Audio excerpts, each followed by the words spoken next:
Mas aí, Pedro, te jogo porque é justamente essa questão da convicção ideológica versus o pragmatismo que tem pautado não só as discussões dentro ou de aliados do PT, mas de vários outros partidos no campo da esquerda, que têm diferentes posicionamentos históricos em relação ao chavismo na Venezuela. Queria que você trouxesse um compilado do que você apurou e do que você ouviu das lideranças e dirigentes de vários partidos aí do campo progressista. Olha, tem gente que diz que existe uma certa contradição entre a estratégia que o presidente Lula e o PT adotaram nessa eleição municipal, mas a estratégia absolutamente pragmática de tentar barrar o bolsonarismo nas grandes cidades, nas capitais, naqueles municípios com mais de 200 mil habitantes, apoiando candidaturas do campo progressista ou mesmo do campo mais conservador, mas que façam frente ao bolsonarismo. Mas, por outro lado, o PT faz esse gesto em defesa de Nicolás Maduro, complicando a vida dos seus candidatos justamente nesses grandes centros. Eu vou dar alguns exemplos. É o caso de Porto Alegre. A deputada federal Maria do Rosário, que aparece bem colocada nas pesquisas de intenção de voto, vai ter uma eleição muito difícil na cidade, na capital gaúcha, que já foi governada pelo PT, tem feito um esforço muito grande para furar a bolha da esquerda e dialogar com o eleitorado mais conservador. Ela votou contra, por exemplo, a saidinha, para surpresa de muita gente. Então, uma decisão como essa do PT de soltar uma nota em defesa de Nicolás Maduro, do regime, ou melhor, das eleições na Venezuela, que estão sendo questionadas, elas serão utilizadas como munição pelos adversários.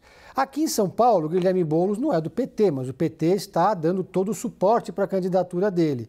E quando a gente observa nas redes sociais, ele já está sendo atacado por todas as frentes aqui em São Paulo, Guilherme Boulos. Inclusive, até o momento, ele foi o único candidato, ou melhor, pré-candidato a prefeito que não se manifestou sobre a questão venezuelana. A Tabata se manifestou, os candidatos mais de centro e direita também se manifestaram. E é claro que eles estão cobrando isso nas redes sociais. Assim como faziam uma ilação completamente descabida de que Guilherme Boulos apoiaria o Hamas por conta do seu histórico de apoio à causa palestina, agora já estão dizendo que Guilherme Boulos apoia o regime ditatorial de Nicolás Maduro, como se houvesse algum paralelo entre essas duas questões.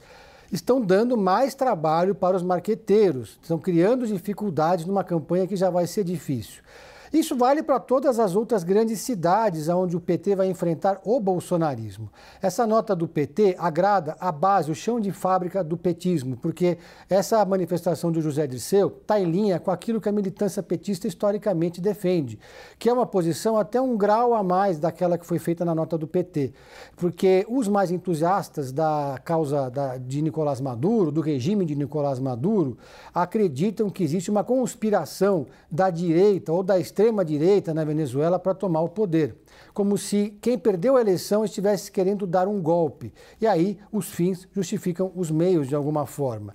É como se a posição ideológica de Nicolás Maduro justificasse a falta de transparência na eleição da Venezuela. Esse argumento permeia um pouco o discurso e a narrativa dos quadros de esquerda que vem se manifestando nas redes sociais, em chats, em blogs, em memes ou mesmo em postagens no Instagram e na rede X. E a gente observa que essa é uma discrepância entre o mundo real e o mundo ideal daquela militância do PT, que governa um país dividido em dois. O PT, que tem essa posição mais radicalizada, ignora que a maior parte do eleitorado que votou no Lula não votou no Lula, votou contra Jair Bolsonaro. Lula foi eleito com um espectro de frente ampla, com um discurso de frente ampla. E aí ele reduz esse espaço político ao campo da esquerda quando o PT toma uma postura como essa. Aí a gente vê uma diferença clara de tom, de discurso entre o PT, entre o próprio presidente Lula e o Itamaraty. O Lula parece que se pudesse, se fosse por ele, o instinto dele seria fazer uma defesa mais aguerrida de Nicolás Maduro, mas nesse momento o desgaste político mostra que não valeria a pena. Ô Pedro, deixa eu fazer só um adendo, desculpa, Débora, bem rapidinho, porque enquanto o Pedro estava fazendo essa análise, me lembrei que é justamente este distanciamento da percepção, da convicção da cúpula do PT, dos seus integrantes, como o Pedro disse, desta militância de base do partido, com a opinião predominante na sociedade brasileira. Uma série de pesquisas de opinião ao longo do tempo já foram feitas de muita desconfiança ou descrença em relação ao Estado democrático na Venezuela. A maioria dos brasileiros vê a Venezuela como um país muito diferente do nosso no que diz respeito ao Estado democrático. E aí eu queria lembrar um dado que a gente trouxe no fim de semana, na edição do GPS CNN, Atlas Intel, parceiro da CNN Brasil no GPS CNN, mostrando justamente isso. 4 em 5 brasileiros, 80%, não acreditavam antes do fim de semana que as eleições na Venezuela seriam livres. E a gente está vendo todas as consequências de como esse processo foi conduzido. Ou seja, ao fazer esse reconhecimento tão assodado de tratar Nicolás Maduro como reeleito e fechar os olhos para esta série de questionamentos que organizações sérias têm feito, como o Carter Center, é justamente dar munição para os adversários políticos. Débora. Duílio, só uma última observação diga que eu estou vendo da nossa tarde aqui embaixo, que eu esqueci de comentar algo que eu considero... Então complementa. Relevante.